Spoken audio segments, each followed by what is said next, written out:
Hay preguntas que parecen imposibles, ¿verdad? ¿Cómo de alta es esa montaña? ¿A qué distancia está un barco que vemos en el horizonte?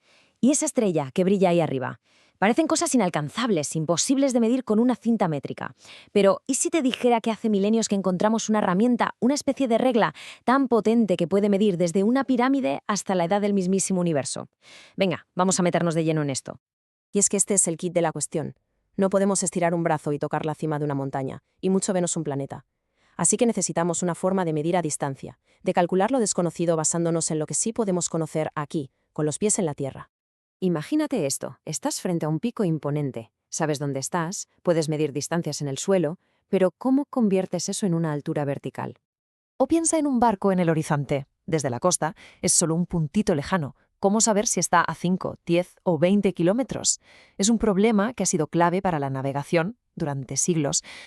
Y con esto llegamos al desafío definitivo. Las estrellas están tan increíblemente lejos que su distancia desafía la imaginación. ¿De verdad existe alguna manera de medir esos vacíos cósmicos? Pues lo increíble es que la respuesta a todas estas preguntas es la misma: un simple triángulo. La solución es una de las ideas más elegantes y potentes de toda la historia de las matemáticas. Una idea tan fundamental que su propio nombre nos chiva exactamente lo que hace. Trigonometría. Viene del griego trigonón, que es triángulo, y metrón, que es medida. O sea, es literalmente el arte de medir triángulos.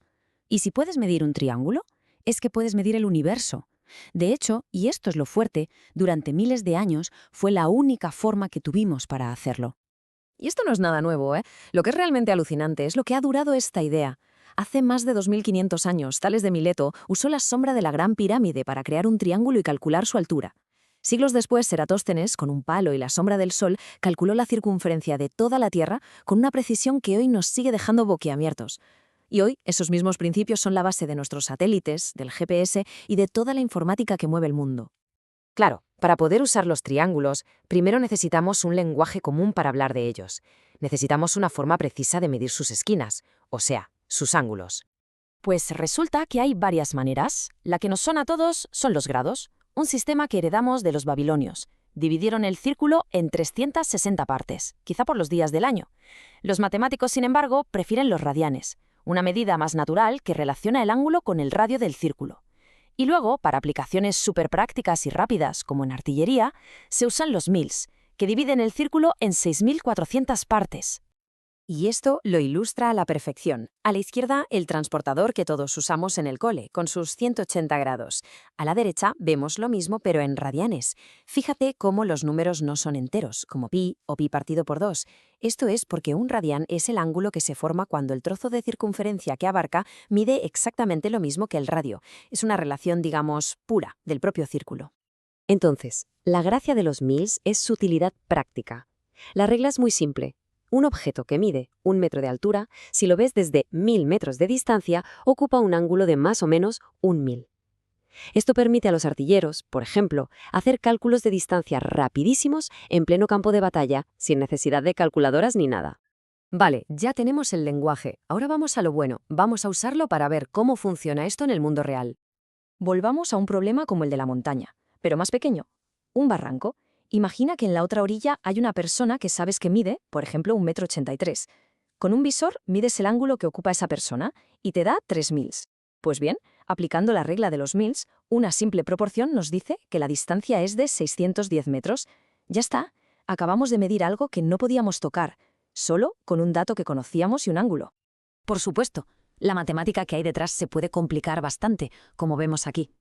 Pero la belleza de la trigonometría es que, gracias a leyes súper establecidas como la ley de los senos o la de los cosenos, si conocemos solo unos pocos datos de un triángulo, un par de ángulos y un lado, por ejemplo, podemos deducir todo lo demás.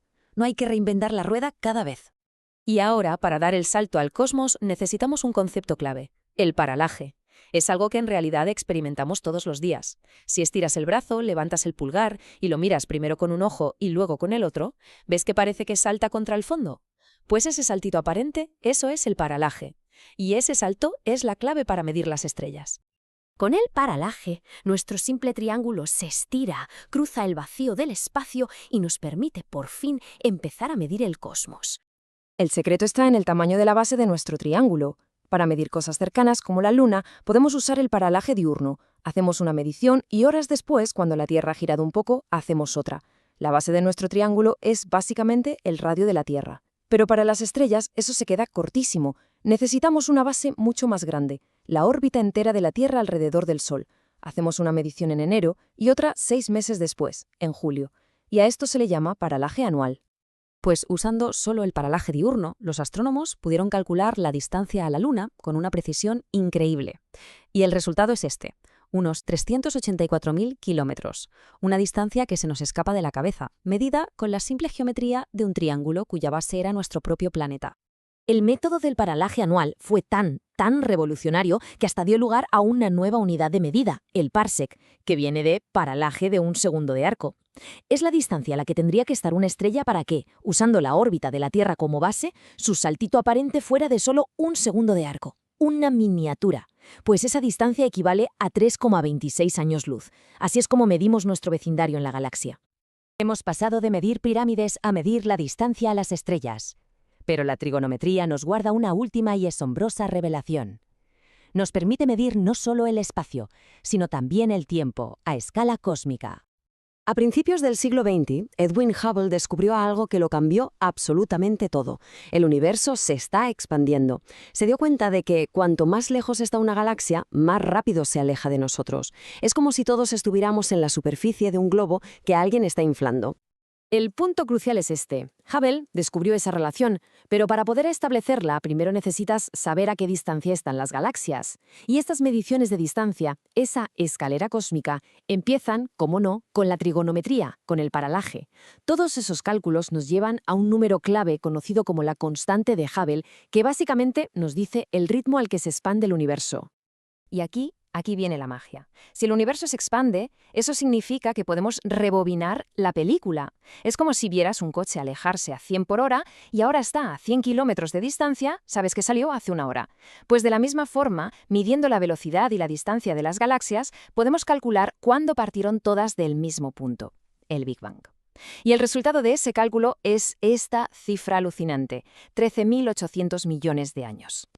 Es increíble si lo piensas. Una idea tan simple, la medida de los triángulos, que nació de la necesidad de medir un campo o la altura de un edificio, se ha convertido en nuestra herramienta más poderosa para entender las escalas más grandes del espacio y del tiempo. Y esto nos deja con una pregunta fascinante.